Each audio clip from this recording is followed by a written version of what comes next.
ಖಂಡಿತ ತುಂಬಾ interesting journey ಇರುತ್ತೆ ಯಾಕಂದ್ರೆ ಸಿನಿಮಾ ಅಂದಾಗ ಏಳು ಬೀಳಿರುತ್ತೆ. ಎಷ್ಟೇ ನಮಗೆ ಸಿಗಬೇಕಾದಂತ ಅವಕಾಶಗಳಿದ್ರು ಕೂಡ ಕೆಲವೊಂದ್ಸರಿ ಕೈ ತಪ್ಪಿ ಹೋಗುವಂತ ಸನ್ನಿವೇಶಗಳು ಇರುತ್ತೆ. ಒಂಥರ ವೃತ್ತಿ ಜೀವನಕ್ಕಂತ ಬಂದ ನಂತರ ನಮಗೆ ನನಗೆ ಇಷ್ಟವಾದಂಥ ಪಾತ್ರಗಳು ಕಥಾನಕ ಸಿಗೋದಿಲ್ಲ. ಒಂದು ನಿರ್ಮಾಪಕರಾಗಲಿ ನಿರ್ದೇಶಕರು ಒಂದು ಕತೆ ಇದ್ದಂಥ ಅಂಥದ್ರಲ್ಲಿ ಅಯ್ಯೋ ಈ ಪಾತ್ರ ಮಾಡ್ಬೇಕು ಬೇಡ ಅಂತ ಮನಸ್ಸು ಹೇಳಿದ್ರು ಕೂಡ ವೃತ್ತಿ ಜೀವನ ಅಂತ ಒಪ್ಕೊಂಡ ಮೇಲೆ ಆ ಹಣ ಇಷ್ಟು ಕೊಡ್ತಿದ್ದಾರೆ.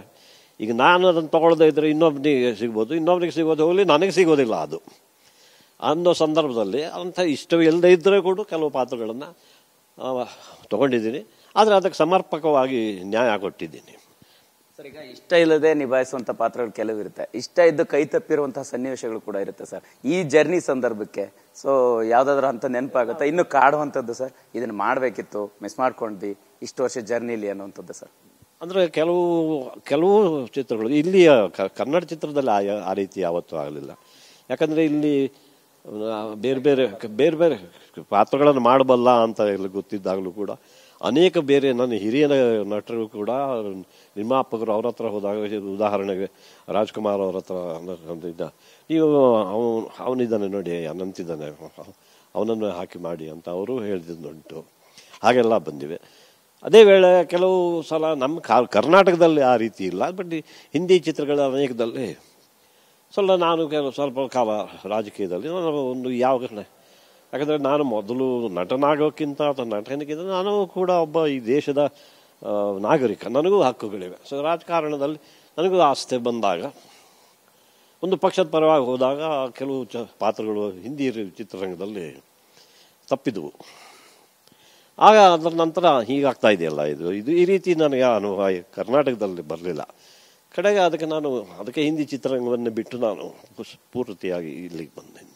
ಮಾತಾಡ್ತಾ ಮಾತಲ್ಲಿ ಅಣ್ಣವ್ರ ನೆನಪು ಕೂಡ ಆಯ್ತು, ರಾಜ್ಕುಮಾರ್ ಅವರು. ಅಂದ್ರೆ ಈ ಪ್ರಶಸ್ತಿ ಕೂಡ ಅವರಿಗೆ ಕೂಡ ಸಿಕ್ಕಿತ್ತು. ಸೊ ಅದಾದ ನಂತರ ನಿಮಗೂ ಕೂಡ ಈ ಪ್ರಶಸ್ತಿ ಬಂದಿರೋದು ಅದೇ ಧನ್ಯತಾ ಭಾವ ಇದೆ ನನಗೆ. ಅಟ್ ದ ಸೇಮ್ ಟೈಮ್ ಈ ಸಂದರ್ಭದಲ್ಲಿ ನಾನು ಹೇಳಲೇಬೇಕು, ನನಗೆ ಪದ್ಮಭೂಷಣ ಅಥವಾ ಪದ್ಮಪದ ಪ್ರಶಸ್ತಿ ಸಿಗಬೇಕು ಅಂತ ಅಂದರೆ ಅಲ್ಲಿ ಜನ ಪಾಲ್ಗೊಳ್ಳಬೇಕು ಅಂತ ಈ ಅಭಿಯಾನ ನೀವೆಲ್ಲರೂ ಶುರು ಮಾಡಿದಾಗ ಟಿ ವಿಯಲ್ಲಿ ಮತ್ತು ಪತ್ರಕರ್ತ ಮಿತ್ರರೆಲ್ಲ ಮಾಡಿದಾಗ ಪುನೀತ್ ಕೂಡ ನನ್ನ ಹೆಸರು ಸೂಚನೆ ಮಾಡಿ ಹೌದು ಅವರಿಗೆ ಸಲ್ಲಬೇಕು ಅಂತ ಹೇಳಿದ್ದು ಇಲ್ಲ ಅವರು ಅಂತಂದರು. ಸೊ ಅಣ್ಣ ರಾಜ್ಕುಮಾರ್ರೆ ಮತ್ತು ಪುನೀತ್ ಕೂಡ ಈ ರೀತಿ ಭಾವನೆ ಹೇಳಿದ್ದು ನೀವಿನ್ನ ಕೇಳಿದಾಗ ಈ ಪ್ರಶ್ನೆ ನೆನಪಾಯ್ತು. ಸಹಜವಾಗಿ ಅಂದರೆ ಚಿತ್ರೋದ್ಯಮದ ಜರ್ನಿ ಬರೋಬ್ಬರಿ ಒಂದು 5 ದಶಕಗಳ ಕಾಲ ಆಯಿತು ಸರ್. ಅಂದರೆ ಈಗ ಅಂದ್ಕೊಂಡಂಗಾಗಿದ್ರೆ ಒಂದು 3 ವರ್ಷಗಳ ಹಿಂದೆನೆ ನಿಮಗೆ ಸಿಗಬೇಕಿತ್ತು ಅನ್ನುವಂತಹ ಕಲ್ಪನೆ ಇತ್ತು. ಮತ್ತೆ ಕಾಲ ಕೂಡಿ ಬಂದಿರಲಿಲ್ಲ, ಈಗ ಕೂಡಿ ಬಂತು ಸರ್. ಈಗ ಕಾಲ ಕೂಡಿ ಬಂದ ನಂತರನು ಕೂಡ ಅನಂತ್ ಸರ್ ಮನ್ಸಲ್ಲಿ ಒಂದು ಪ್ರಶ್ನೆ ಇತ್ತಂತೆ, ನಾನೆಲ್ಲ ನೋಡ್ತಾ ಇದ್ದೆ. ಈಗ ಮೇಡಮ್ನ ಕೇಳಿದ್ರಂತೆ, ಗಾಯತ್ರಿ ಮೇಡಮ್ನ, ಈ ಪ್ರಶಸ್ತಿ ತಗೊಳ್ಳೋದ ಬೇಡವಾ ಅನ್ನುವಂಥದ್ದು. ಸೊ ಆ ಡೌಟ್ ಯಾಕೆ ಶುರು ಆಯ್ತು ಸರ್? ಆ ರೀತಿ ಆಲೋಚನೆ ಯಾಕೆ ಬಂತು ಅಂತ?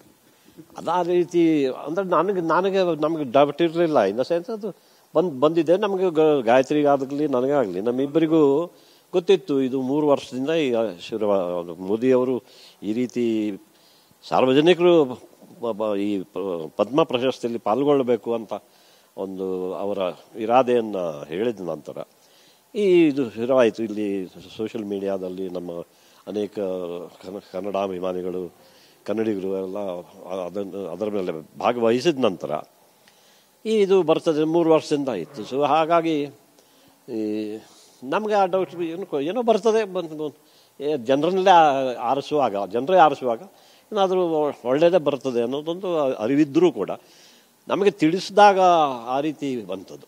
ನೀವು ಇದನ್ನು ಕೊಡಲಾಗಬಹುದು ಅಂದರೆ ಕೊಡಬೇಕು ಅಂತ ಇನ್ನೊಂದು ಭಾವನೆ ಇದೆ. ಅಂದರೆ ಅಲ್ಲಿ ಕೇಂದ್ರದಿಂದ ಸಂದೇಶ ಬಂದ, ನೀವು ಕೊಟ್ಟಾಗ ಸ್ವೀಕರಿಸ್ತೀರಿ ತಾನೇ ಅಂತ. ಅದಕ್ಕೆ ನನಗೆ ಸ್ವಲ್ಪ ಡೌಟ್ ಆಯಿತು. ಸೊ ನಾನು 1-2 ನಿಮಿಷ ಕೊಡ್ತೀರಾ ಅಂತಂದು ನನ್ನ ಪತ್ನಿ ಕೇಳಿ ಹೇಳ್ತೀನಿ ಅಂತ. ಇಲ್ಲ ದಯವಿಟ್ಟು ಇದು ಬಹಳ ಅಂದರೆ ಯಾರಿಗೂ ಹೇಳುವಂಥದ್ದು ಮಾತಲ್ಲ, ಯಾರಿಗೂ ಕೇಳಬೇಡಿ. ಅಲ್ಲ, ಪತ್ನಿಯನ್ನು ಕೇಳುವವರೇ ಮಾಡೋಕ್ಕಾಗೋದಿಲ್ಲ. ಅವರಿಗೆ ಒಂದು ಮಾತು ಕೇಳ್ತೀನಿ, ನೀವು 1 ನಿಮಿಷ ಇಲ್ಲ ನಾನು ಮತ್ತೆ ಫೋನ್ ಮಾಡ್ತೀನಿ ಅಂತ. ಮತ್ತೆ ಅವರು ಡಿಸ್ಕನೆಕ್ಟ್ ಆಯಿತು. ನಾನು ಮತ್ತೆ ಅವ್ರ ಹತ್ರ ಕೇಳಿದೆ, ಏನು ನೀವು ಹ್ಞೂ ಅಂತ ಅಂದ್ಬಿಡೋಕೆ ಏನಾಗುತ್ತಿತ್ತು. ಇಲ್ಲ ನನಗೆ ಏನು ಅರ್ಧಾಂಗಿ ನೀನು, ನನಗೋಸ್ಕರ ಸಿನಿಮಾ ರಂಗವನ್ನೇ ಬಿಟ್ಟವರು ಅವರು 35 ವರ್ಷದ ಹಿಂದೆ. ಸೊ ಒಂದು ಮಾತು, ಇದು ಅರ್ಧ ನಿನಗೆ ಬರ್ತದೆ, ಅದಕ್ಕೆ ನಿನಗೆ ಕೇಳಬೇಕಲ್ಲ ನಾನು ಅಂತೇಳಿ ಕಡೆಗೆ ಮತ್ತೆ ಫೋನ್ ಬಂದಾಗ ಹೌದು ಸ್ವೀಕರಿಸ್ತೀನಿ ಅಂತ.